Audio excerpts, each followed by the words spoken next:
The story of the beast. The king, my father, died before I was born. The queen would never have been consoled for his loss if her interest for the child she bore had not struggled with her sorrow. My birth caused her extreme delight. The sweet task of rearing the fruit of the affection of so dearly beloved a husband was destined to dissipate her affliction. The care of my education and the fear of losing me occupied her entirely. She was assisted in her object by a fairy of her acquaintance, who showed the greatest anxiety to preserve me from all kinds of accidents. The queen felt greatly obliged to her, but she was not pleased when the fairy asked her to place me entirely in her hands. The fairy had not the best of reputations. She was said to be capricious in her favors. People feared more than they loved her, and even had my mother been perfectly convinced of the goodness of her nature, she could not have resolved to lose sight of me.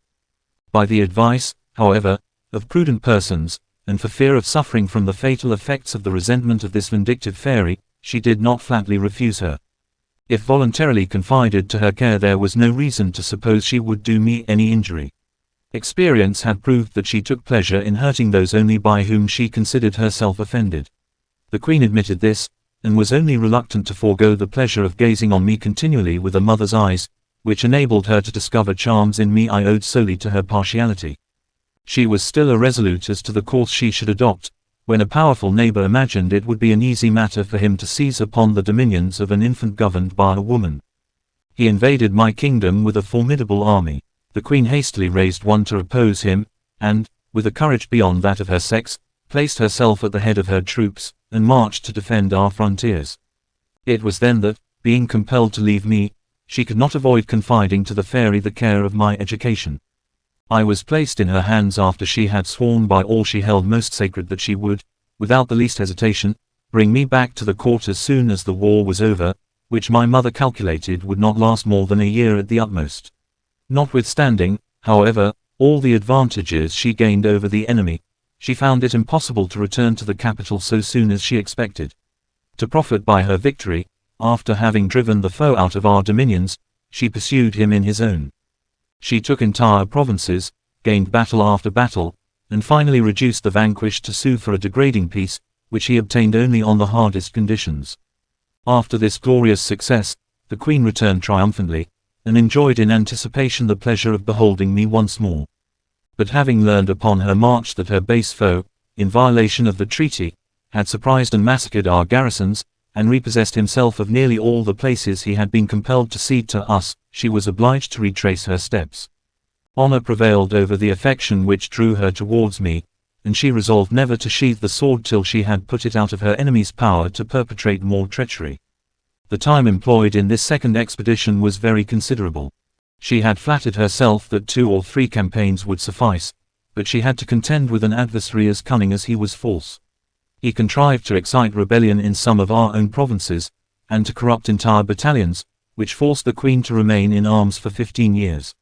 She never thought of sending for me. She was always flattering herself that each month would be the last she should be absent, and that she was on the point of seeing me again. In the meanwhile, the fairy, in accordance with her promise, had paid every attention to my education. From the day she had taken me out of my kingdom, she had never left me, nor ceased to give me proof of the interest she felt in all that concerned my health and amusement. I evinced by my respect for her how sensible I was of her kindness. I showed her the same deference, the same attention that I should have shown to my mother, and gratitude inspired me with as much affection for her.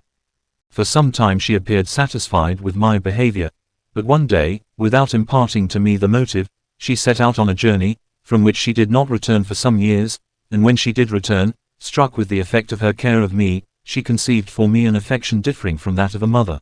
She had previously permitted me to call her by that name, but now she forbade me. I obeyed her without inquiring what were her reasons, or suspecting what she was about to exact from me.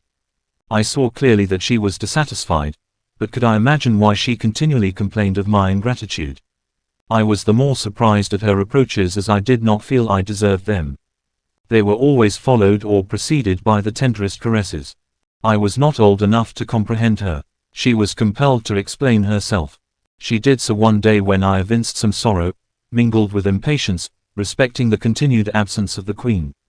She reproached me for this, and on my assuring her that my affection for my mother in no wise interfered with that I owed to herself, She replied that she was not jealous, although she had done so much for me, and had resolved to do still more. But that, to enable her to carry out her designs in my favor with greater freedom, it was requisite, she added, that I should marry her.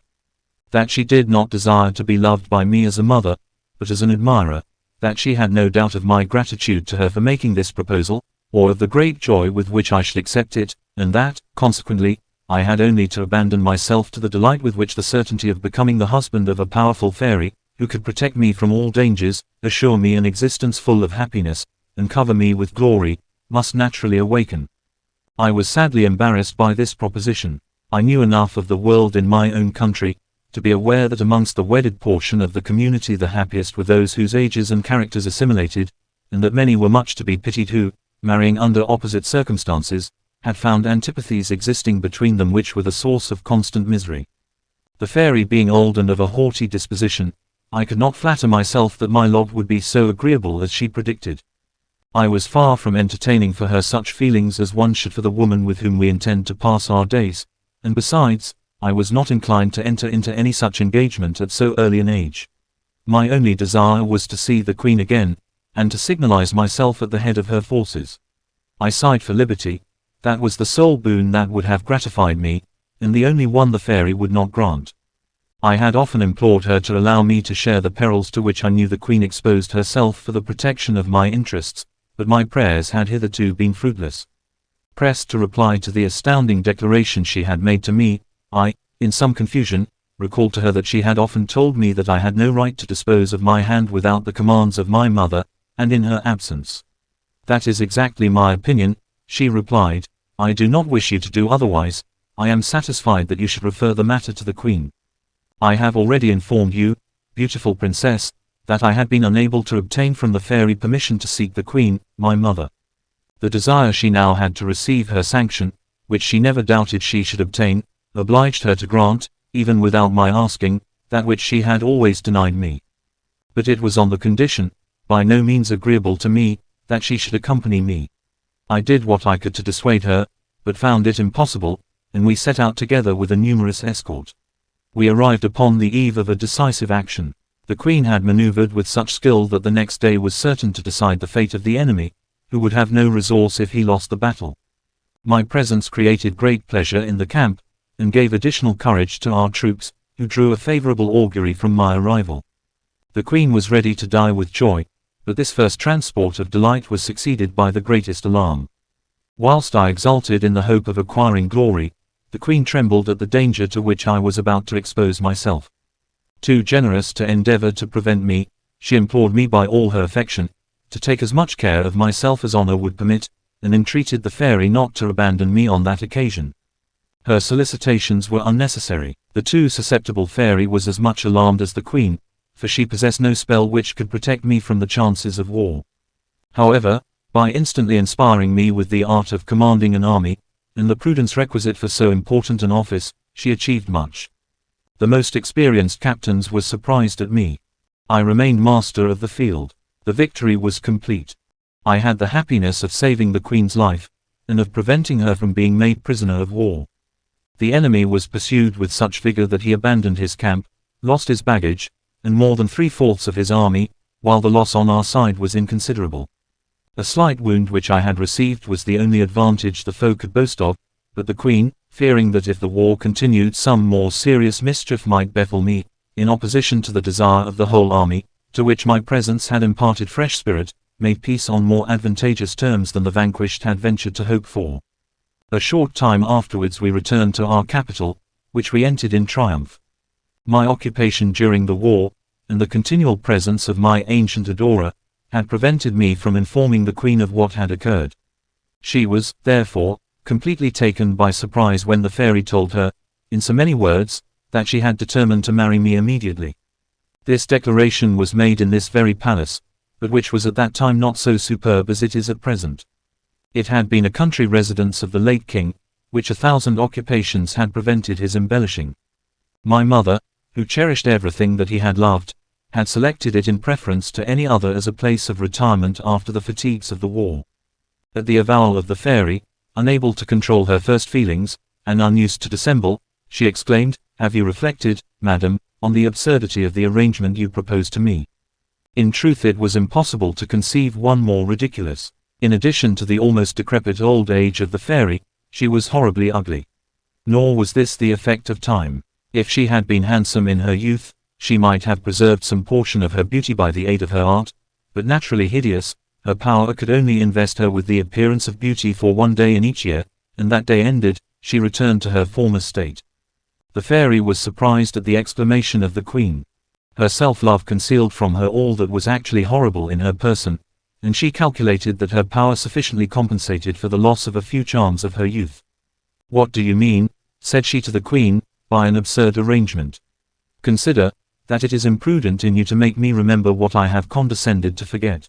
You ought only to congratulate yourself on possessing a son so amiable that his merit induces me to prefer him to the most powerful genii in all the elements, and as I have deigned to descend to him, accept with respect the honor I am good enough to confer on you, and do not give me time to change my mind." The queen, as proud as the fairy, had never conceived that there was a rank on earth higher than the throne. She valued little the pretended honor which the fairy offered her. Having always commanded every one who approached her, she by no means desired to have a daughter-in-law to whom she must herself pay homage. Therefore, far from replying to her, she remained motionless, and contented herself with fixing her eyes upon me. I was as much astounded as she was, and fixing my eyes on her in the same manner, it was easy for the fairy to perceive that our silence expressed sentiments very opposite to the joy with which she would have inspired us. "What is the meaning of this?" said she, sharply. "How comes it that mother and son are both silent? Has this agreeable surprise deprived you of the power of speech, or are you blind and rash enough to reject my offer? Say, prince," said she to me, "are you so ungrateful and so imprudent as to despise my kindness? Do you not consent to give me your hand this moment?" "No, madam, I assure you," replied I, quickly. "Although I am sincerely grateful to you for past favors, I cannot agree to discharge my debt to you by such means. And, with the queen's permission, I decline to part so soon with my liberty. Name any other mode of acknowledging your favors, and I will not consider it impossible, but as to that you have proposed, excuse me if you please, for, how—" "Insignificant creature," interrupted the fairy, furiously, "thou darest to resist me. And you, foolish queen, you see, without anger, this conduct, what do I say? Without anger, it is you who authorize it, for it is your own insolent looks that have inspired him with the audacity to refuse me."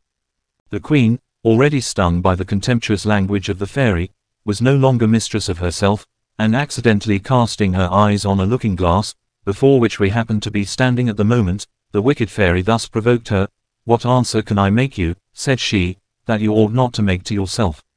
Deign to contemplate, without prejudice, the object this glass presents to you, and let it reply for me."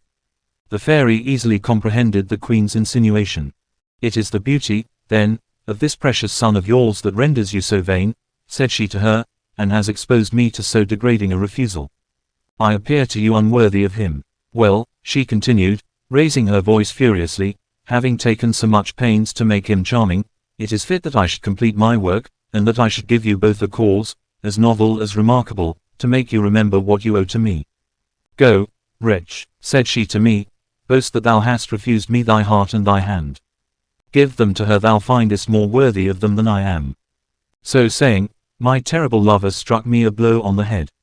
It was so heavy that I was dashed to the ground on my face, and felt as though I were crushed by the fall of a mountain.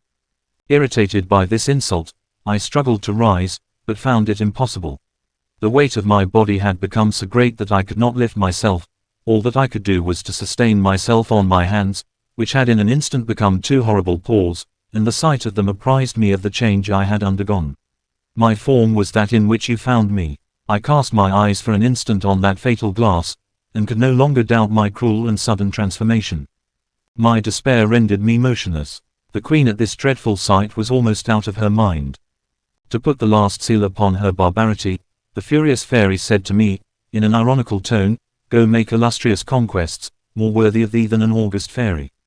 And as sense is not required when one is so handsome, I command thee to appear as stupid as thou art horrible, and to remain in this state until a young and beautiful girl shall, of her own accord, come to seek thee, although fully persuaded thou wilt devour her. She must also," continued the fairy, after discovering that her life is not in danger, conceive for thee a sufficiently tender affection to induce her to marry thee. Until thou canst meet with this rare maiden, it is my pleasure that thou remain an object of horror to thyself and to all who behold thee. As for you, too happy mother of so lovely a child, said she to the queen, I warn you that if you acknowledge to any one that this monster is your son, he shall never recover his natural shape. Neither interest, nor ambition, nor the charms of his conversation, must assist to restore him to it. Adieu, do not be impatient, you will not have long to wait. Such a darling will soon find a remedy for his misfortune. Ah, cruel one, exclaimed the queen, if my refusal has offended you, let your vengeance light on me. Take my life, but do not, I conjure you, destroy your own work.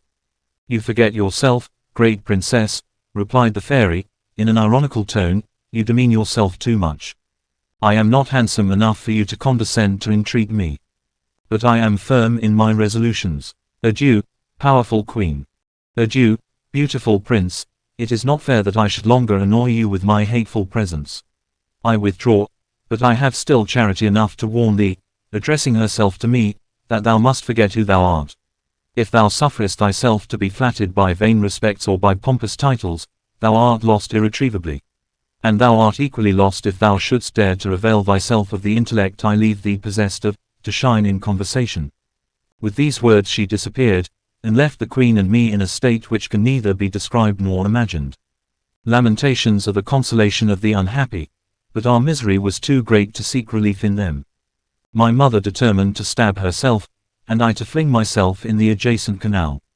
Without communicating our intentions to each other, we were on the point of executing these fatal designs, when a female of majestic mien, and whose manner inspired us with profound respect, appeared, and bade us remember that it was cowardice to succumb to the greatest misfortunes, and that with time and courage there was no evil that could not be remedied. The queen, however, was inconsolable, tears streamed from her eyes, and not knowing how to inform her subjects that their sovereign was transformed into a horrible monster, she abandoned herself to the most fearful despair. The fairy, for she was one, and the same whom you have seen here, knowing both her misery and her embarrassment, recalled to her the indispensable obligation she was under to conceal from her people this dreadful adventure, and that in lieu of yielding to despair, it would be better to seek some remedy for the mischief. Is there one to be found, exclaimed the queen, which is powerful enough to prevent the fulfillment of a fairy's sentence? Yes, madam, replied the fairy, there is a remedy for everything. I am a fairy as well as she whose fury you have just felt the effects of, and my power is equal to hers.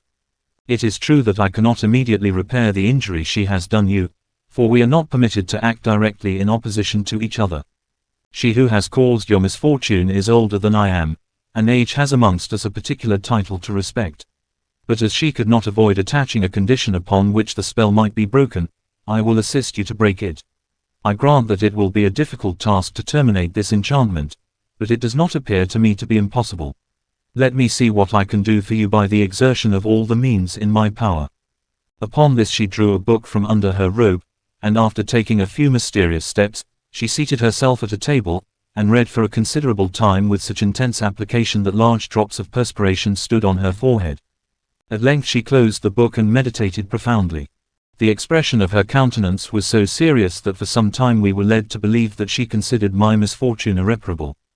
But recovering from a sort of trance, and her features resuming their natural beauty, she informed us that she had discovered a remedy for our disasters. It will be slow, said she, but it will be sure. Keep your secret, let it not transpire, so that any one can suspect you are concealed beneath this horrible disguise, for in that case you will deprive me of the power of delivering you from it. Your enemy flatters herself you will divulge it. It is for that reason she did not take from you the power of speech. The queen declared that the condition was an impossible one, as 2 of her women had been present at the fatal transformation, and had rushed out of the apartment in great terror, which must have excited the curiosity of the guards and the courtiers. She imagined that the whole court was by this time aware of it, and that all the kingdom, and even all the world, would speedily receive the intelligence. But the fairy knew a way to prevent the disclosure of the secret. She made several circles, now solemnly, now rapidly, uttering words of which we could not comprehend the meaning, and finished by raising her hand in the air in the style of one who is pronouncing an imperative order. This gesture, added to the words she had uttered, was so powerful, that every breathing creature in the palace became motionless, and was changed into a statue. They are all still in the same state. They are the figures you behold in various directions and in the very attitudes they had assumed at the instant the fairy's potent spell surprised them. The queen, who at that moment cast her eyes upon the great courtyard, observed this change taking place in a prodigious number of persons. The silence which suddenly succeeded to the stir of a multitude awoke a feeling of compassion in her heart for the many innocent beings who were deprived of life for my sake. But the fairy comforted her by saying that she would only retain her subjects in that condition as long as their discretion was necessary. It was a precaution she was compelled to take, but she promised she would make up to them for it, and that the period they passed in that state would not be added to the years allotted to their existence. They will be so much the younger, said the fairy to the queen. So cease to deplore them, and leave them here with your son. He will be quite safe, for I have raised such thick fogs around this castle, that it will be impossible for any one to enter it but when we think fit. I will convey you, she continued, where your presence is necessary. Your enemies are plotting against you. Be careful to proclaim to your people that the fairy who educated your son retains him near her for an important purpose, and keeps with her also all the persons who were in attendance on you. It was not without shedding a flood of tears that my mother could force herself to leave me. The fairy renewed her assurances to her that she would always watch over me, and protested that I had only to wish, and to see the accomplishment of my desires. She added that my misfortunes would shortly end, provided neither the queen nor I raised up an obstacle by some act of imprudence. All these promises could not console my mother. She wished to remain with me, and to leave the fairy, or anyone she might consider the most proper person, to govern the kingdom. But fairies are imperious, and will be obeyed. My mother, fearing by a refusal to increase my miseries and deprive me of the aid of this beneficent spirit, consented to all she insisted on. She saw a beautiful car approach. It was drawn by the same white stags that brought her here today. The fairy made the queen mount by her side. She had scarcely time to embrace me, her affairs demanded her presence elsewhere, and she was warned that a longer sojourn in this place would be prejudicial to me. She was transported with extraordinary velocity to the spot where her army was encamped. They were not surprised to see her arrive with this equipage. Everybody believed her to be accompanied by the old fairy, for the one who was with her kept herself unseen, and departed again immediately to return to this place, which, in an instant, she embellished with everything that her imagination could suggest and her art supply. This good-natured fairy permitted me also to add whatever I fancied would please me, and after having done for me all she could, she left me with exhortations to take courage, and promising to come occasionally and impart to me such hopes as she might entertain of a favorable issue to my adventure. I seemed to be alone in the palace. I was only set aside. I was served as if I were in the midst of my courtiers, and my occupations were nearly the same as those which were afterwards yours. I read, I went to the play, I cultivated a garden which I had made to amuse me, and found something agreeable in everything I undertook.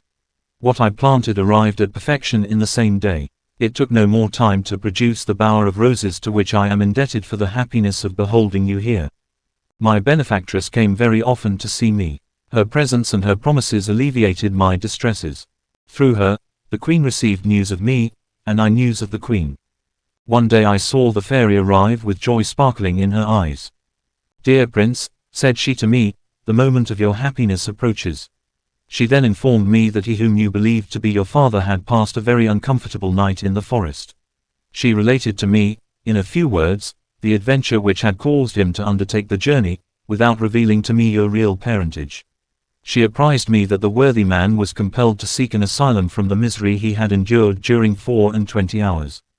"I go," said she, "to give orders for his reception. It must be an agreeable one. He has a charming daughter. I propose that she shall release you. I have examined the conditions which my cruel companion has attached to your disenchantment. It is fortunate that she did not ordain that your deliverer should come hither out of love for you. On the contrary, she insisted that the young maiden should expect no less than death, and yet expose herself to it voluntarily. I have thought of a scheme to oblige her to take that step. It is to make her believe the life of her father is in danger, and that she has no other means of saving him. I know that in order to spare her father any expense on her account, she has asked him only to bring her a rose, whilst her sisters have overwhelmed him with extravagant commissions. He will naturally avail himself of the first favorable opportunity. Hide yourself in this arbor, and seizing him the instant he attempts to gather your roses, threaten him that death will be the punishment of his audacity, unless he give you one of his daughters. Or, rather, unless she sacrifice herself, according to the decree of our enemy. This man has 5 daughters besides the one I have destined for you, but not one of them is sufficiently magnanimous to purchase the life of their father at the price of their own. Beauty is alone capable of so grand an action. I executed exactly the fairy's commands. You know, lovely princess, with what success. The merchant, to save his life, promised what I demanded. I saw him depart without being able to persuade myself that he would return with you. I could not flatter myself that my desire would be fulfilled. What torment did I not suffer during the month he had requested me to allow him? I longed for its termination only to be certain of my disappointment. I could not imagine that a young, lovely, and amiable girl would have the courage to seek a monster, of whom she believed she was doomed to be the prey. Even supposing her to have sufficient fortitude to devote herself, she would have to remain with me without repenting the step she had taken, and that appeared to me an invincible obstacle. Besides, how could she behold me without dying with affright? I passed my miserable existence in these melancholy reflections, and never was I more to be pitied. The month, however, elapsed, and my protectress announced to me your arrival. You remember, no doubt, the pomp with which you were received. Not daring to express my delight in words, I endeavored to prove it to you by the most magnificent signs of rejoicing. The fairy, ceaseless in her attentions to me, prohibited me from making myself known to you. Whatever terror I might inspire you with, or whatever kindness you might show me, I was not permitted to seek to please you, nor to express any love for you, nor to discover to you in any way who I was. I could have recourse, however, to excessive good nature, as, fortunately, the malignant fairy had forgotten to forbid my giving you proof of that. These regulations seemed hard to me, but I was compelled to subscribe to them, and I resolved to present myself before you only for a few moments every day, and to avoid long conversations, in which my heart might betray its tenderness. You came, charming princess, and the first sight of you produced upon me a diametrically opposite effect to that which my monstrous appearance must have done upon you. To see you was instantly to love you. Entering your apartment, tremblingly, my joy was excessive to find that you could behold me with greater intrepidity than I could behold myself. You delighted me infinitely when you declared that you would remain with me. An impulse of self-love, which I retained even under the most horrible of forms, led me to believe that you had not found me so hideous as you anticipated. Your father departed satisfied, but my sorrow increased as I reflected that I was not allowed to win your favor in any way except by indulging the caprices of your taste. Your demeanor, your conversation, as sensible as it was unpretending, everything in you convinced me that you acted solely on the principles dictated to you by reason and virtue, and that consequently I had nothing to hope for from a fortunate caprice. I was in despair at being forbidden to address you in any other language than that which the fairy had dictated, and which she had expressly chosen as coarse and stupid. In vain did I represent to her it was unnatural to expect you would accept my proposition to marry you. Her answer was always, patience, perseverance, or all is lost. To recompense you for my silly conversation, she assured me she would surround you with all sorts of pleasures, and give me the advantage of seeing you continually, without alarming you, or being compelled to say rude and impertinent things to you. She rendered me invisible, and I had the gratification of seeing you waited on by spirits who were also invisible, or who presented themselves to you in the shapes of various animals. More than this, the fairy caused you to behold my natural form in your nightly slumbers, and in portraits by day, and made it speak to you in your dreams as I should have spoken to you myself. You obtained a confused idea of my secret and my hopes, which she urged you to realize, and by the means of a starry mirror I witnessed all your interviews, and read in it either all you imagined you uttered or all that you actually thought. This position, however, did not suffice to render me happy. I was only so in a dream, and my sufferings were real. The intense affection with which you had inspired me obliged me to complain of the restraint under which I lived. But my state was much more wretched when I perceived that these beautiful scenes had no longer any charms for you. I saw you shed tears, which pierced my heart, and would have destroyed me. You asked me if I was alone here, and I was on the verge of discarding my feigned stupidity, and assuring you by the most passionate vows of the fact. They would have been uttered in terms that would have surprised you, and caused you to suspect that I was not so coarse a brute as I pretended to be. I was on the point even of declaring myself, when the fairy, invisible to you, appeared before me. By a threatening gesture, which terrified me, she found a way to close my lips. Oh, heavens! By what means did she impose silence upon me? She approached you with a poniard in her hand, and made signs to me that the first word I uttered would cost you your life. I was so frightened that I naturally relapsed into the stupidity she had ordered me to effect. My sufferings were not yet at an end. You expressed a desire to visit your father. I gave you permission without hesitation. Could I have refused you anything? But I regarded your departure as my death blow, and without the assistance of the fairy I must have sunk under it. During your absence the generous being never quitted me. She saved me from destroying myself, which I should have done in my despair, not daring to hope that you would return. The time you had passed in this palace rendered my condition more insupportable than it had been previously, because I felt I was the most miserable of all men, without the hope of making it known to you. My most agreeable occupation was to wander through the scenes which you had frequented, but my grief was increased by no longer seeing you there. The evenings and hours when I used to have the pleasure of conversing with you for a moment, redoubled my afflictions, and were still more painful to me. Those 2 months, the longest I had ever known, ended at last, and you did not return. It was then my misery reached its climax, and that the fairy's power was too weak to prevent my sinking under my despair. The precautions she took to prevent my attempting my life were useless. I had a sure way which eluded her power. It was to refrain from food. By the potency of her spells she contrived to sustain me for some time, but having exhausted all her secrets, I grew weaker and weaker, and finally had but a few moments to breathe, when you arrived to snatch me from the tomb. Your precious tears, more efficacious than all the cordials of the disguised genii who attended on me, delayed my soul upon the point of flight. In learning from your lamentations that I was dear to you, I enjoyed perfect felicity, and that felicity was at its height when you accepted me for your husband. Still I was not permitted to divulge to you my secret, and the beast was compelled to leave you without daring to disclose to you the prince. You know the lethargy into which I fell, and which ended only with the arrival of the fairy and the queen. On awaking I found myself as you behold me, without being aware of how the change took place.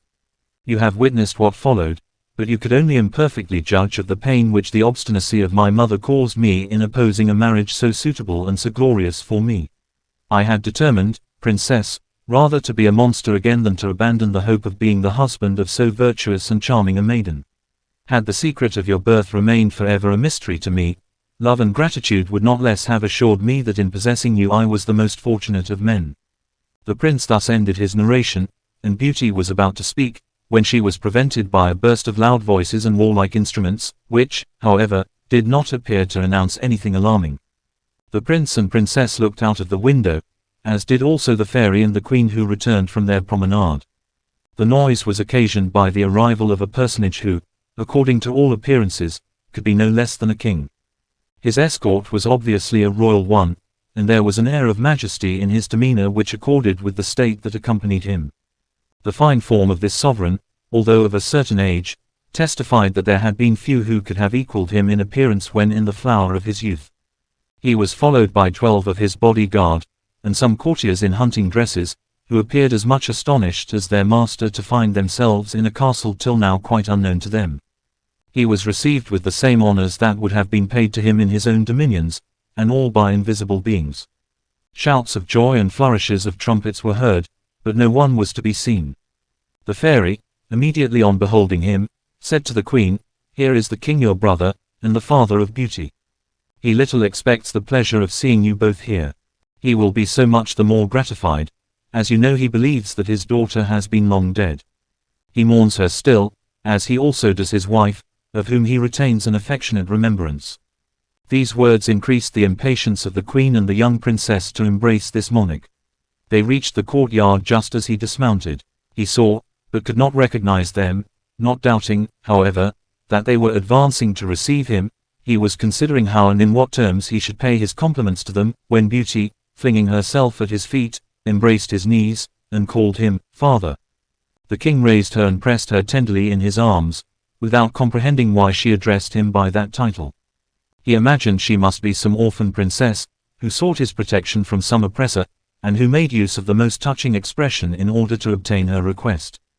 He was about to assure her that he would do all that lay in his power to assist her, when he recognized the queen his sister, who, embracing him in her turn, presented her son to him. She then informed him of some of the obligations they were under to Beauty, and especially of the frightful enchantment that had just been terminated.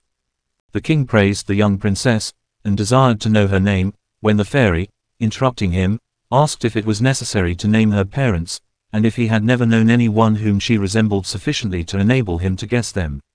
If I judged only from her features, said he, gazing upon her earnestly, and not being able to restrain a few tears, the title she has given to me is legitimately my due.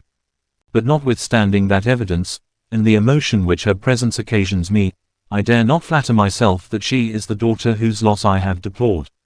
For I had the most positive proof that she had been devoured by wild beasts.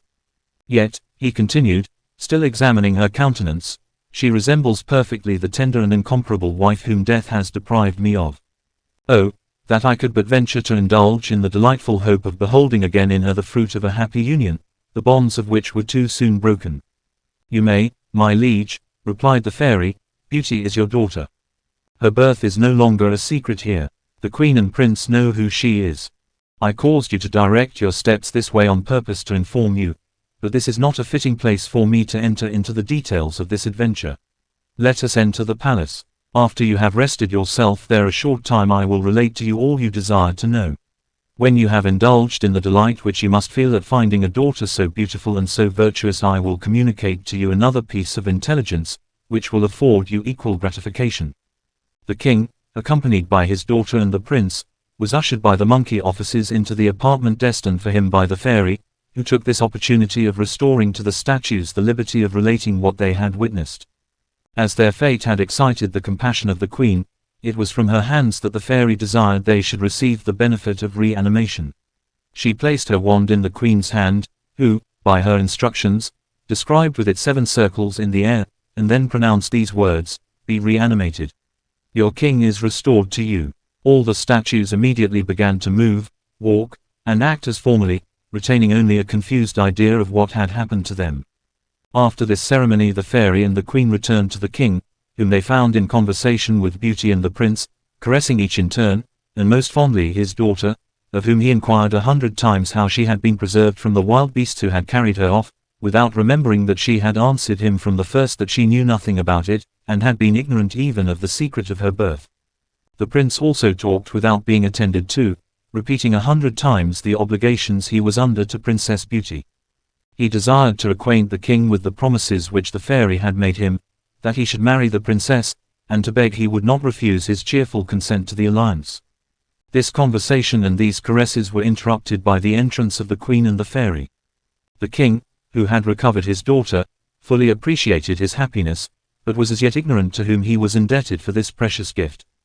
"It is to me," said the fairy, "and I alone can explain to you the adventure. I shall not limit my benefits to the recital of that alone. I have other tidings in store for you, not less agreeable. Therefore, great king, you may note this day as one of the happiest of your life." The company, perceiving that the fairy was about to commence her narration, evinced by their silence the great attention they were anxious to pay to it. To satisfy their curiosity the fairy thus addressed the king. "Beauty, my liege, and perhaps the prince, are the only persons present who are not acquainted with the laws of the Fortunate Island. It is necessary I should explain those laws to them. The inhabitants of that island, and even the king himself, are allowed perfect liberty to marry according to their inclinations, in order that there may be no obstacle whatever to their happiness. It was in virtue of this privilege that you, sire, selected for your wife a young shepherdess whom you met one day when you were hunting. Her beauty and her good conduct were considered by you deserving of that honor.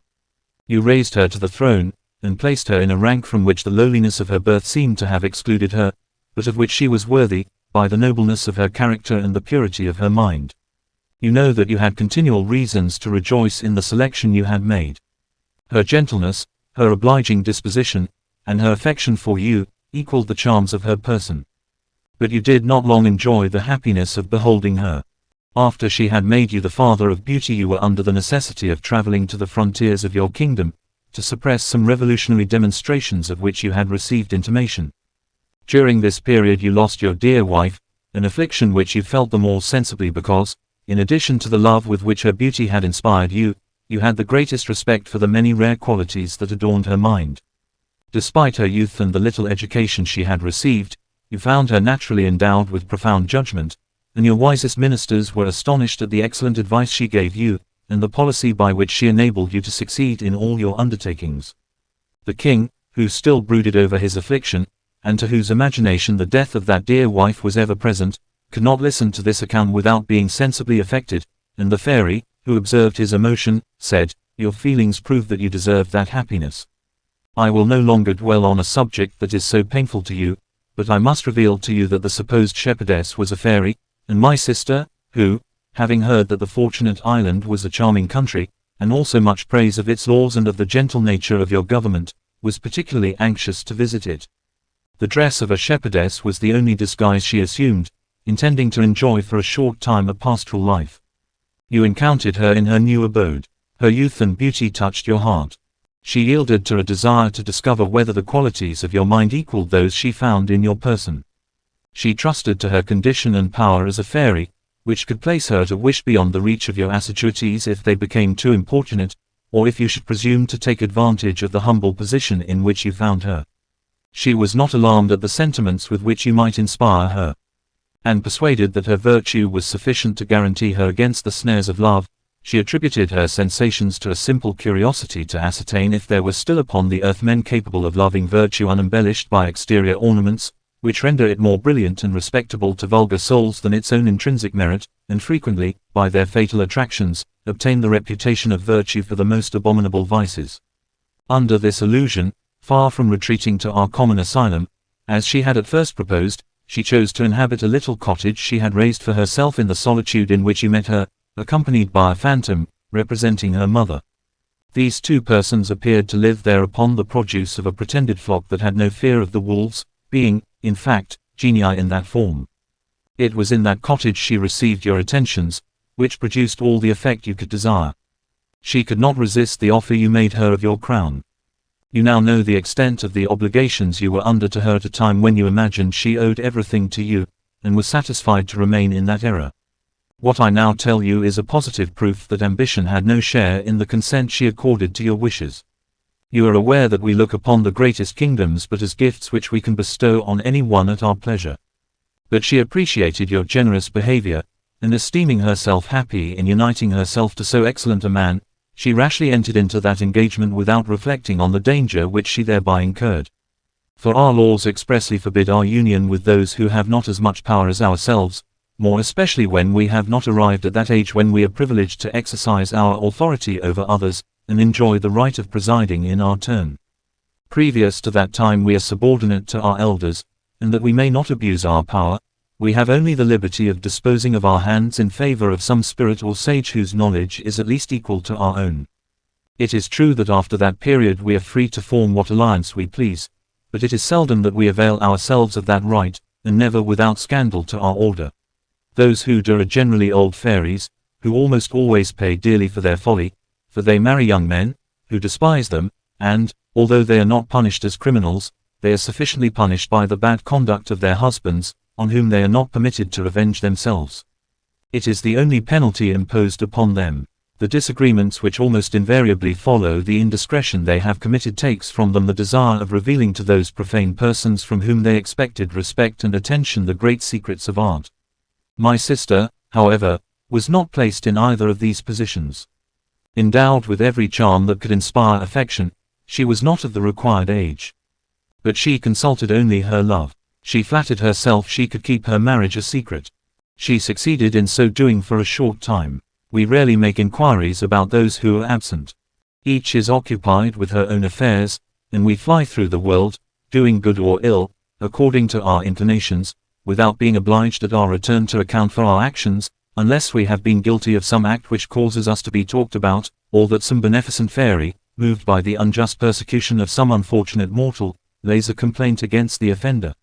In short, there must arise some unforeseen event to occasion us to consult the general book in which all we do is written at the same instant without the aid of hands. Saving these occasions, we have only to appear in the General Assembly 3 times in the year, and, as we travel very swiftly, the affair does not occupy more than a couple of hours. My sister was obliged to give light to the throne, such is our phrase for the performance of that duty. On such occasions, she arranged for you a hunting party at some distance, or a journey of pleasure, and after your departure she feigned some indisposition, to remain alone in her cabinet, or that she had letters to write, or that she wished to repose. Neither in the palace nor amongst us was there any suspicion of that which it was so much her interest to conceal. This mystery, however, was not one for me. The consequences were dangerous, and I warned her of them, but she loved you too much to repent the step she had taken.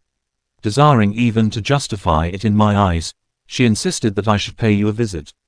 Without flattering you, I confess that, if the sight of you did not compel me entirely to excuse her weakness, it at least diminished considerably my surprise at it, and increased the zeal with which I labored to keep it a secret. Her dissimulation was successful for 2 years, but at length she betrayed herself. We are obliged to confer a certain number of favors on the world generally, and to return an account of them. When my sister gave in hers, it appeared that she had limited her excursions and her benefits to the confines of the Fortunate Island.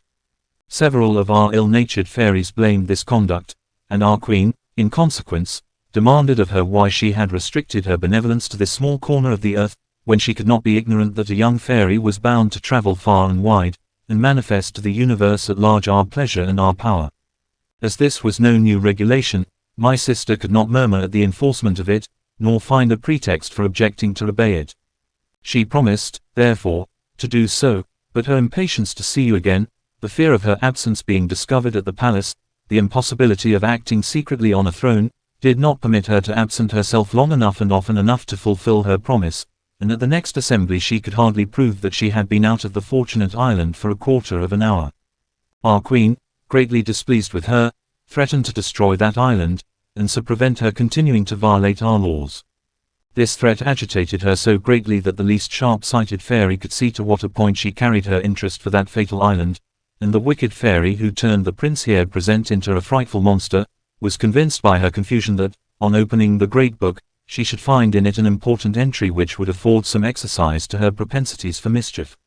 "It is there," she exclaimed, "that the truth will appear, and that we shall learn what has really been her occupation." And with these words, she opened the volume before the whole assembly, and read the details of all that had taken place during the last 2 years in a loud and distinct voice.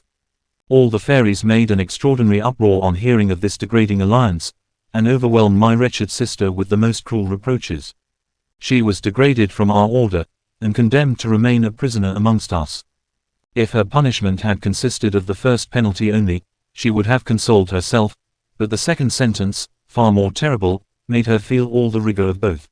The loss of her dignity little affected her, but, loving you fondly, she begged, with tears in her eyes, that they would be satisfied with degrading her, and not deprive her of the pleasure of living as a simple mortal with her husband and her dear daughter. Her tears and supplications touched the hearts of the younger judges, and I felt, from the murmur that arose, that if the votes had been collected at that instant, she would certainly have escaped with a reprimand. But one of the eldest, who, from her extreme decrepitude had obtained amongst us the name of the Mother of the Seasons, did not give the Queen time to speak and admit that pity had touched her heart as well as the others. "There is no excuse for this crime," cried the detestable old creature, in her cracked voice. "If it is permitted to go unpunished, we shall be daily exposed to similar insults. The honor of our order is absolutely involved in it. This miserable being, attached to earth, does not regret the loss of a rank which elevated her 100 degrees higher above monarchs than they are above their subjects. She tells us that her affections, her fears, and her wishes, all turn upon her unworthy family. It is through them we must punish her. Let her husband deplore her. Let her daughter, the shameful fruit of her legal marriage, become the bride of a monster, to expiate the folly of a mother who could allow herself to be captivated by the frail and contemptible beauty of a mortal." This cruel speech revived the severity of many who had been previously inclined to mercy. Those who continued to pity her being too few to offer any opposition, the sentence was approved of in its integrity. And our queen herself, whose features had indicated a feeling of compassion, resuming their severity, confirmed the majority of votes in favor of the motion of the ill-natured old fairy. My sister, however, in her endeavors to obtain a revocation of this cruel decree, to propitiate her judges, and to excuse her marriage, had drawn so charming a portrait of you, that it inflamed the heart of the fairy governess of the prince, she who had opened the great volume, but this dawning passion only served to increase the hatred which that wicked fairy already bore to your unfortunate wife. Unable to resist her desire to see you, she concealed her passion under the color of a pretext that she was anxious to ascertain if you deserved that a fairy should make such a sacrifice for you as my sister had done. As she had obtained the sanction of the assembly to her guardianship of the prince, she could not have ventured to quit him for any length of time if the ingenuity of love had not inspired her with the idea of placing a protecting genius and 2 inferior and invisible fairies to watch over him in her absence. After taking this precaution, there was nothing to prevent her following her inclination, which speedily carried her to the fortunate island. In the meanwhile, the women and officers of the imprisoned queen, surprised that she did not come out of her private cabinet, became alarmed. The express orders she had given them not to disturb her, induced them to pass the night without knocking at the door. But impatience at last taking place of all other considerations, they knocked loudly, and no one answering, they forced the doors, under the impression that some accident had happened to her. Although they had prepared themselves for the worst, they were not the less astonished at perceiving no trace of her. They called her, they hunted for her in vain. They could discover nothing to appease the despair into which her disappearance had plunged them. They imagined 1,000 reasons for it, each more absurd than the other. They could not suspect her evasion to be voluntary. She was all-powerful in your kingdom. The sovereign jurisdiction you had confided to her was not disputed by anyone. Everybody obeyed her cheerfully. The affection you had for each other, that which she entertained for her daughter and for her subjects, who adored her, prevented them from supposing she had fled. Where could she go to be more happy? On the other hand, what man would have dared to carry off a queen from the midst of her own guards, and the center of her own palace? Such a ravisher must have left some indications of the road he had taken. The disaster was certain, although the causes of it were unknown. There was another evil to dread, namely, the feelings with which you would receive this fatal news. The innocence of those who were responsible for the safety of the queen's person by no means satisfied, and that they should not feel the effects of your wrath. They felt they must either fly the kingdom, and thereby appear guilty of a crime they had not committed, or they must find some means of hiding this misfortune from you. After long deliberation, they could imagine no other than that of persuading you the queen was dead, and this plan they put instantly into execution. They sent off a courier to inform you that she had been suddenly taken ill. A second followed a few hours afterwards, bearing the news of her death, in order to prevent your love inducing you to return post-haste to court. Your appearance would have deranged all the measures they had taken for general security. They paid to the supposed defunct all the funeral honors due to her rank, to your affection, and the sorrow of a people who adored her, and who wept her loss as sincerely as yourself. This cruel adventure was always kept a profound secret from you, although it was known to every other inhabitant of the fortunate island. The first astonishment had given publicity to the whole affair. The affliction you felt at this loss was proportionate to your love. You found no consolation except in the innocent caresses of your infant daughter, whom you sent for to be with you. You determined never again to be separated from her. She was charming, and presented you continually with a living portrait of the queen, her mother. The hostile fairy, who had been the original cause of all this trouble by opening the great book in which she discovered my sister's marriage, had not come to see you without paying the price of her curiosity. Your appearance had produced the same effect upon her heart as it had previously done on that of your wife, and instead of this experience inducing her to excuse my sister, she ardently desired to commit the same fault. Hovering about you invisibly, she could not resolve to quit you. Beholding you inconsolable, she had no hope of success, and fearing to add the shame of your refusal to the pain of disappointment, she did not dare make herself known to you. On the other hand, supposing she did appear, she imagined that by skillful maneuvering, she might accustom you to see her, and perhaps in time induce you to love her. But to effect this, she must be introduced to you, and after much pondering to find some decorous way of presenting herself, she hit on one. There was a neighboring queen who had been driven out of her dominions by a usurper, who had murdered her husband. This unhappy princess was ranging the world to find an asylum and an avenger. The fairy carried her off, and having deposited her in a safe place, put her to sleep, and assumed her form. You beheld, sire, that disguised fairy fling herself at your feet, and implore your protection and assistance to punish the assassin of a husband whom she professed she regretted as deeply as you did your queen. She protested that her love for him alone impelled her to this course, and that she renounced, with all her heart, a crown which she offered to him who should avenge her dear husband. The unhappy pity each other. You interested yourself in her misfortunes the more readily for that she wept the loss of a beloved spouse, and that mingling her tears with yours, she talked to you incessantly of the Queen. You gave her your protection, and lost no time in re-establishing her authority in the kingdom she pretended to, by punishing the rebels and the usurpers she seemed to desire. But she would neither return to it nor quit you. She implored you, for her own security, to govern the kingdom in her name, as you were too generous to accept it as a gift from her, and to permit her to reside at your court. You could not refuse her this new favor. She appeared to be necessary to you for the education of your daughter, for the cunning fairy knew well enough that child was the sole object of your affection. She feigned an exceeding fondness for her, and had her continually in her arms. Anticipating the request you were about to make to her, she earnestly begged to be permitted to take charge of her education, saying that she would have no heir but that dear child, whom she looked on as her own, and who was the only being she loved in the world, because she said she reminded her of a daughter she had had by her husband, and who perished along with him. The proposal appeared to you so advantageous that you did not hesitate to entrust the princess to her care, and to give her full authority over her. She acquitted herself of her duties to perfection, and by her talent and her affection obtained your implicit confidence and your love as for a tender sister. This was not sufficient for her. All her anxiety was but to become your wife. She neglected nothing to gain this end, but even had you never been the husband of the most beautiful of fairies, she was not formed to inspire you with love.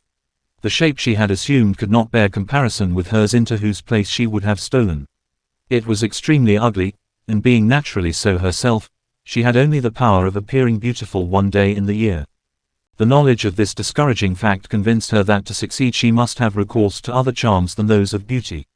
She intrigued secretly to oblige the people and the nobility to petition you to take another wife, and to point her out to you as the desirable person. But certain ambiguous conversations she had held with you, in order to sound your inclinations, enabled you easily to discover the origin of the pressing solicitations with which you were importuned. You declared positively that you would not hear of giving a stepmother to your daughter, nor lower her position, by making her subordinate to a queen, from that which she held as the highest person next to yourself in the kingdom, and the acknowledged heir to your throne. You also gave the false queen to understand that you should feel obliged by her returning to her own dominions immediately, and without ado, and promised her that when she was settled there you would render her all the services she could expect from a faithful friend and a generous neighbor, but you did not conceal from her that if she did not take this course willingly, she ran the risk of being compelled to do so. The invincible obstacle you then opposed to her love threw her into a terrific rage, but she affected so much indifference about the matter that she succeeded in persuading you that her attempt was caused by ambition, and the fear that eventually you might take possession of her dominions, preferring, notwithstanding the earnestness with which she had appeared to offer them to you, to let you believe she was insincere in that case, rather than you should suspect her real sentiments. Her fury was not less violent because it was suppressed.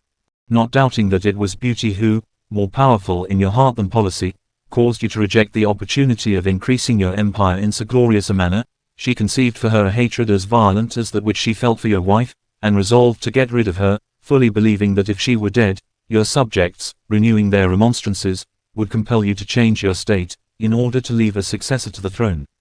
The good soul was anything but of an age to present you with one, but that she cared little about. The queen, whose resemblance she had assumed, was still young enough to have many children, and her ugliness was no obstacle to a royal and political alliance. Notwithstanding the official declaration you had made, it was thought that if your daughter died you would yield to the continual representations of your council. It was believed, also, that your choice would fall upon this pretended queen. And that idea surrounded her with numberless parasites. It was her design, therefore, by the aid of one of her flatterers, whose wife was as base as her husband, and as wicked as she was herself, to make away with your daughter. She had appointed this woman governess to the little princess. These wretches settled between them that they would smother her, and report that she had died suddenly. But for more security they decided to commit this murder in the neighboring forest, so that nobody could surprise them in the execution of this barbarous deed. They counted on no one having the slightest knowledge of it, and that it would be impossible to blame them for not having sought for assistance before she expired, having the legitimate excuse that they were too far away from any. The husband of the governess proposed to go in search of aid as soon as the child was dead, and that no suspicion might be awakened, he was to appear surprised at finding it too late when he returned to the spot where he had left this tender victim of their fury, and he also rehearsed the sorrow and consternation he was to affect. When my wretched sister saw herself deprived of her power and condemned to a cruel imprisonment, she requested me to console you and to watch over the safety of her child. It was unnecessary for her to take that precaution. The tie which unites us, and the pity I felt for her, would have sufficed to ensure you my protection, and her entreaties could not increase the zeal with which I hastened to fulfill her decrees. I saw you as often as I could, and as much as prudence permitted me, without incurring the risk of arousing the suspicions of our enemy, who would have denounced me as a fairy in whom sisterly affection prevailed over the honor of her order, and who protected a guilty race. I neglected nothing to convince all the fairies that I had abandoned my sister to her unhappy fate, and, by so doing, trusted to be more at liberty to serve her. As I watched every movement of your perfidious admirer, not only with my own eyes, but those of the genii, who were my servants, her horrible intentions were not unknown to me. I could not oppose her by open force, and though it would have been easy for me to annihilate those into whose hands she had delivered the little innocent, prudence restrained me, for, had I carried off your daughter, the malignant fairy would have retaken her from me, without its being possible for me to defend her. It is a law amongst us that we must be 1,000 years old before we can dispute the power of the ancient fairies, or at any rate we must have become serpents. The perils which accompany the latter condition cause us to call it the terrible act.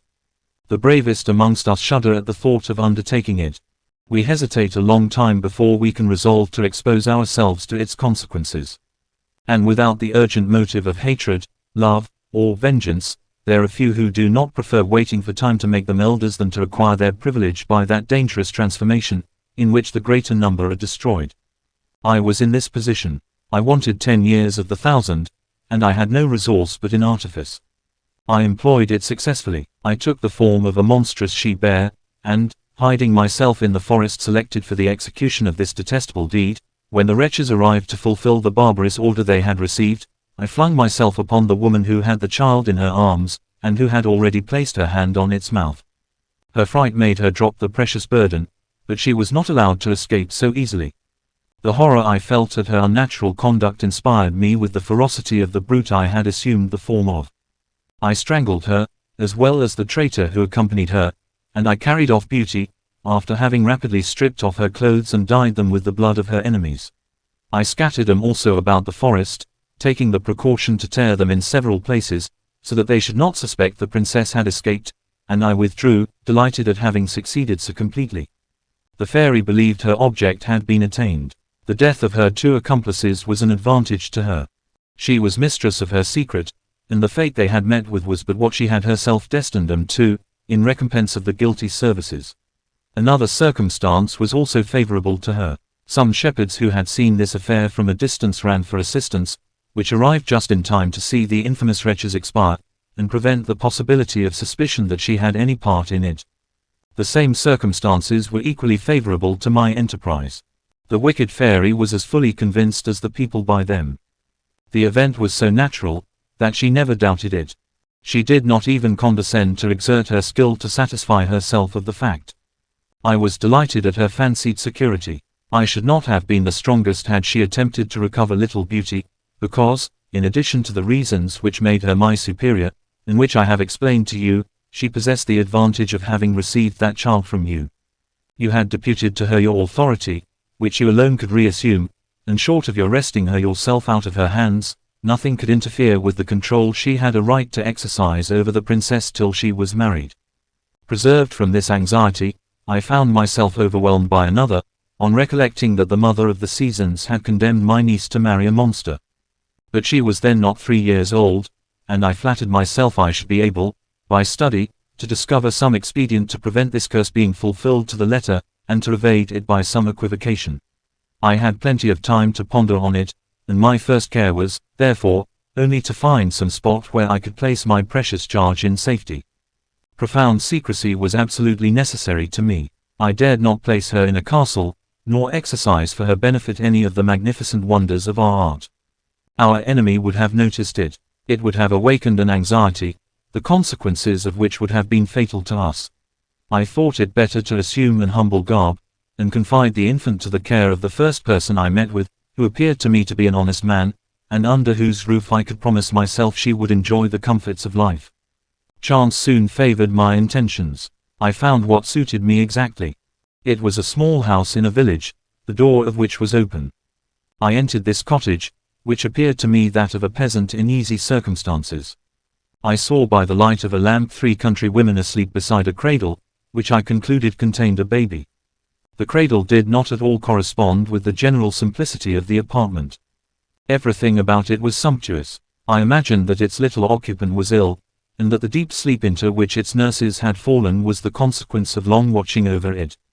I approached silently, with the intention of curing the infant, and anticipated with pleasure the surprise of these women, on awaking, to find their invalid restored to health, without knowing what to attribute it to. I was about to take the child out of the cradle in order to breathe health into it, but my good intentions were vain. It expired at the instant I touched it. I immediately conceived the idea of taking advantage of this melancholy event, and substituting my niece for the dead child, which, by good fortune, was also a girl.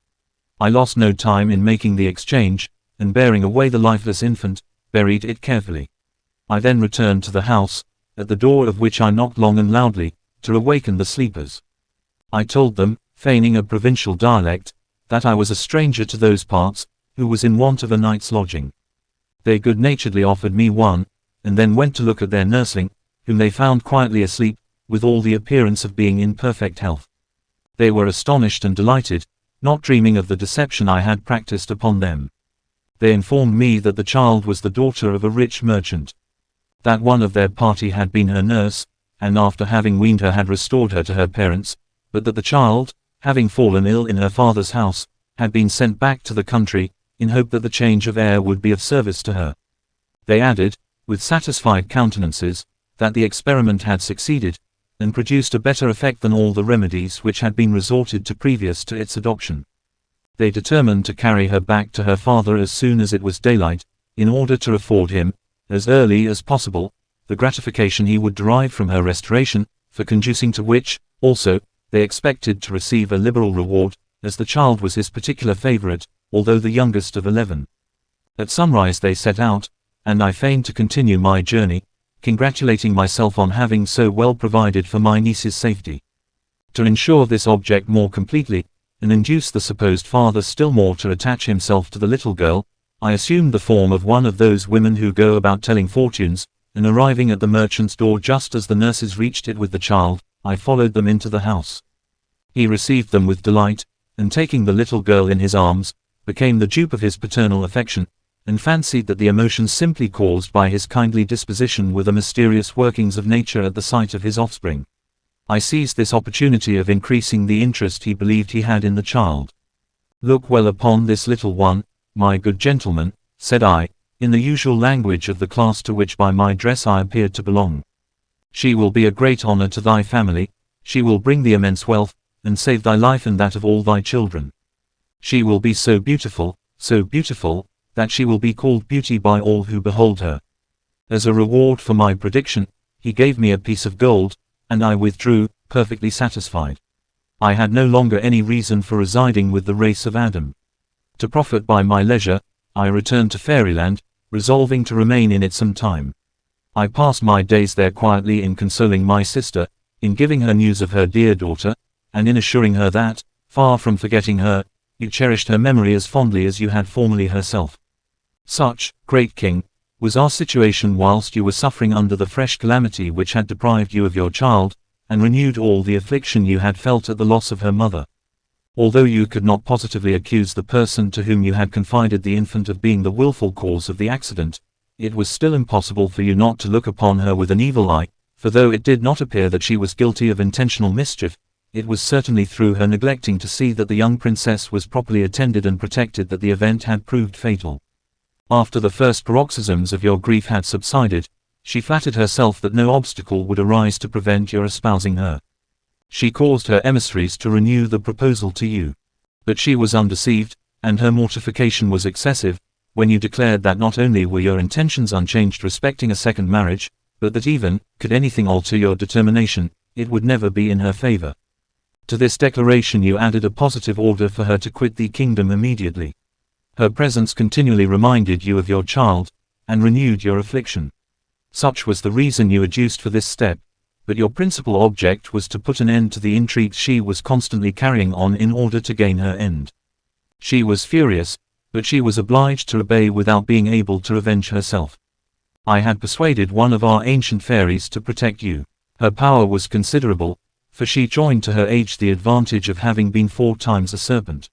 In proportion to the excessive peril incurred by that process, the honors and powers attached to it. This fairy, out of consideration for me, took you under her protection, and put it out of the power of your indignant lover to do you any mischief. This disappointment was fortunate for the queen, whose form she had assumed. She awoke her from her magic slumber, and concealing from her the criminal use she had made of her features, placed her conduct in the best light before her. She expatiated on the value of her intercession with the king, and on the trouble she had saved her, and gave her the best advice she could how to maintain herself for the future in her proper person. It was then that, to console herself for your indifference, the fairy returned to the young prince and resumed her care of him. She became too fond of him, and not being able to make herself beloved, she caused him to suffer the terrible effect of her fury. In the meanwhile, I had insensibly arrived at the privileged age, and my power was increased, but my desire to serve my sister and yourself induced me to feel that still I had not sufficient. My sincere friendship blinding me to the perils of the terrible act, I resolved to undertake it. I became a serpent, and passed fortunately through the ordeal. I was then in a position to act openly in favor of those who were persecuted by my malicious companions. If I cannot at all times entirely dissolve their fatal spells, I can at least counteract them by my skill and by my counsels. My niece was amongst the number of those whom I could not completely favor. Not daring to discover all the interest I took in her, it appeared to me that the best thing I could do was to allow her still to pass as the merchant's daughter. I visited her under various forms, and always returned satisfied. Her virtue and beauty equaled her good sense. At the age of 14 she had already given proof of great fortitude during the changes of fortune which had befallen her supposed father. I was delighted to find that the most cruel reverses had not been able to affect her tranquility. On the contrary, by her cheerfulness, by the charm of her conversation, she had succeeded in restoring it to the hearts of her father and her brothers. And I rejoiced to observe also that her sentiments were worthy of her birth. These pleasant reflections were, however, mingled with much bitterness, when I remembered that, with so many perfections, she was destined to be the wife of a monster. I toiled, I studied night and day to find some means of saving her from so great a misfortune, and was in despair at finding none. This anxiety did not prevent me, however, from paying occasional visits to you. Your wife, who was deprived of that liberty, implored me incessantly to go and see you. And, notwithstanding the protection of our friend, her affectionate heart was continually alarmed about you, and persuaded her that the instant I lost sight of you would be the last of your life, and in which you would be sacrificed to the fury of our enemy. This fear possessed her so strongly, that she scarcely gave me a moment's rest. No sooner did I bring her news of you than she supplicated me so earnestly to return to you, that it was impossible to refuse her. Compassionating her anxiety, and more desirous to end it than to save myself the trouble it gave me, I employed against my cruel companion the same weapons she had made use of against you. I proceeded to open the great book. By good fortune, it was at the very moment she was holding that conversation with the queen and prince which terminated in his transformation. I lost not a word of it, and my rapture was extreme at finding that, in seeking to assure her vengeance, she neutralized, without knowing it, the mischief which the mother of the seasons had done us in dooming beauty to be the bride of a monster. To crown our happiness, she added conditions so advantageous, that it almost seemed as if she made them on purpose to oblige me, for she thereby furnished my sister's daughter with an opportunity of proving that she was worthy of being the issue of the purest of fairy blood. The slightest sign or gesture expresses amongst us as much as it would take an ordinary mortal 3 days to explain. I uttered but one contemptuous word. It was enough to inform the assembly that our enemy had pronounced her own sentence in that which she had caused 10 years before to be passed upon your wife. At the age of the latter, the weakness of love was more natural than at the advanced period of existence of a fairy of the highest order. I spoke of the base and wicked actions which had accompanied that superannuated passion. I urged that if so many infamous acts were allowed to pass unpunished, mortals would be justified in saying that fairies existed in the world but to dishonor nature and afflict the human race. Presenting the book to them, I condense this abrupt oration in the single word, behold. It was not the less powerful in its effect. There were present also friends of mine, both young and old, who treated the amorous fury as she deserved. She had not succeeded in becoming your wife, and to that disgrace was now added degradation from her order, and imprisonment, as in the case of the Queen of the Happy Island. This council was held whilst she was with you, madam, and your son. As soon as she appeared amongst us, the result was communicated to her. I had the pleasure to be present, after which, closing the book, I descended rapidly from the middle region of air in which our empire is situated, to combat the effect of the despair to which you were ready to abandon yourselves. I performed my journey in as short a space of time as I had occupied with my laconical address.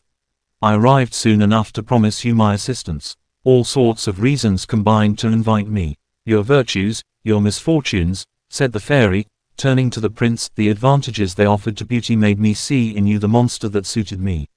You appeared to me worthy of each other, and I felt convinced that when you became acquainted, your hearts would do each other mutual justice.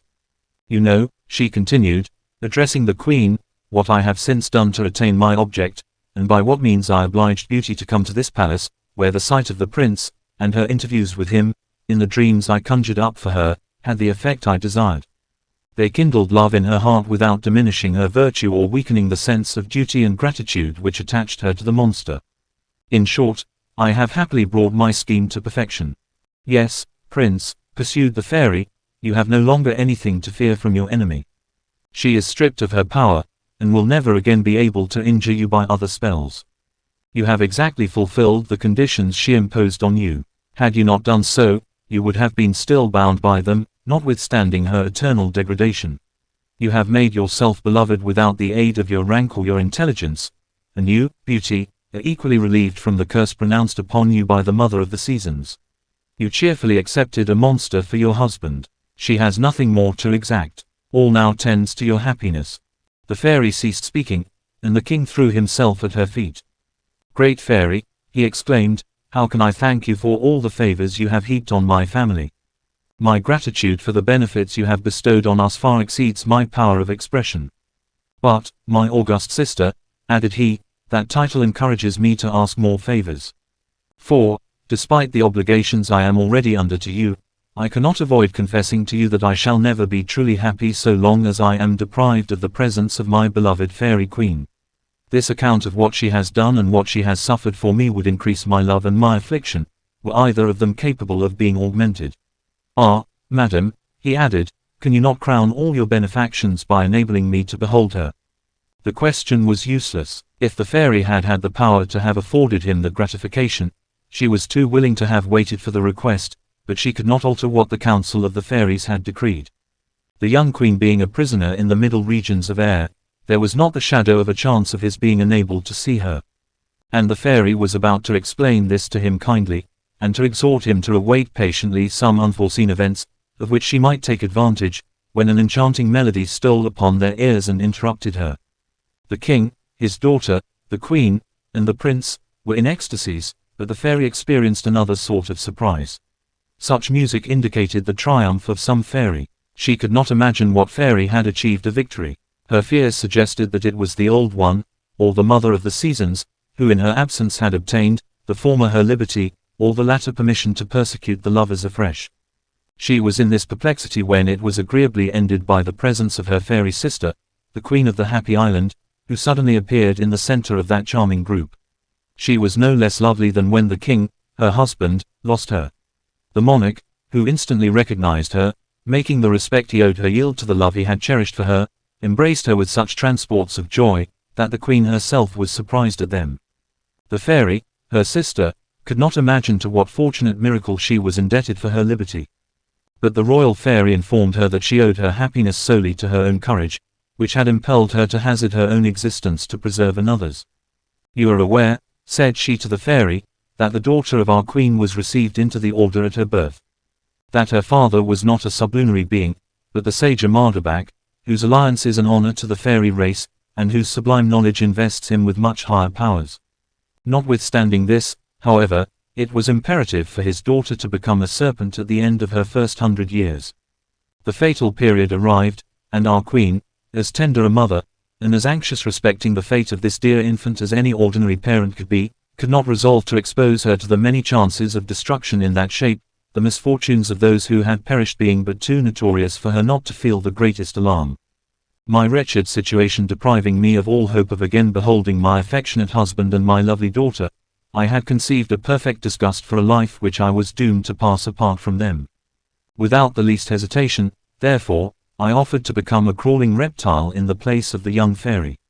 I saw with delight a certain, prompt, and honorable mode of delivering myself from all the miseries with which I was overwhelmed, by death or by a glorious emancipation, which would render me mistress of my own actions, and thereby enable me to rejoin my husband.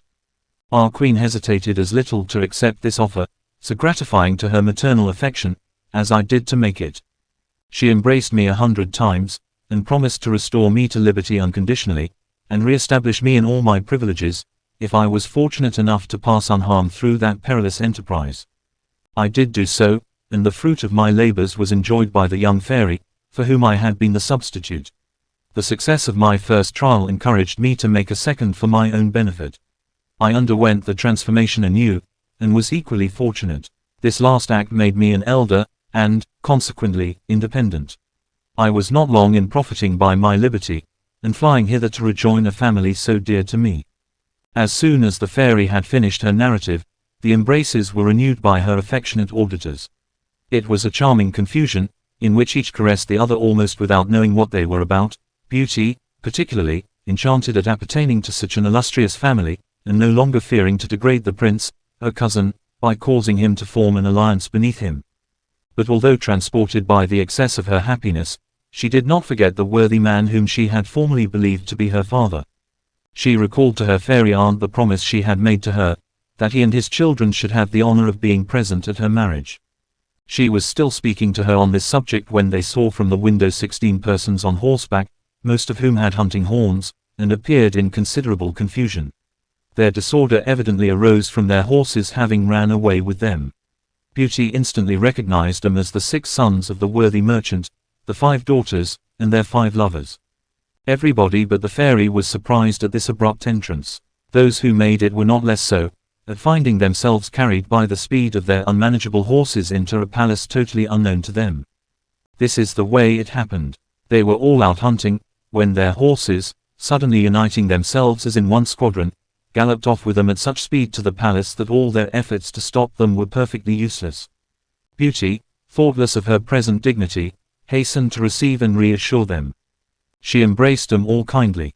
The good man himself next appeared, but not in the same disorder. A horse had neighed and scratched at his door. He had no doubt that it came to seek him by order of his dear daughter. He mounted him without fear, and, perfectly satisfied as to whither the steed would bear him, he was not at all surprised to find himself in the courtyard of a palace which he now saw for the 3rd time, and to which he felt convinced he had been conducted to witness the marriage of Beauty and the Beast. The moment he perceived her he ran to her with open arms, blessing the happy moment that presented her again to his sight, and heaping benedictions on the generous beast who had permitted him to return. He looked about for him in every direction, to offer him his most humble thanks for all the favors he had heaped on his family, and particularly on his youngest daughter. He was vexed at not seeing him, and began to apprehend that his conjectures were erroneous. Still, the presence of all his children seemed to support the idea he had formed, as they would scarcely have been all assembled in that spot if some solemn ceremony, such as that marriage, were not to be celebrated. These reflections, which the good man made to himself, did not prevent him from pressing Beauty fondly in his arms, and bathing her cheek with tears of joy. After allowing due time for this first expression of his feelings, "Enough, good man," said the fairy.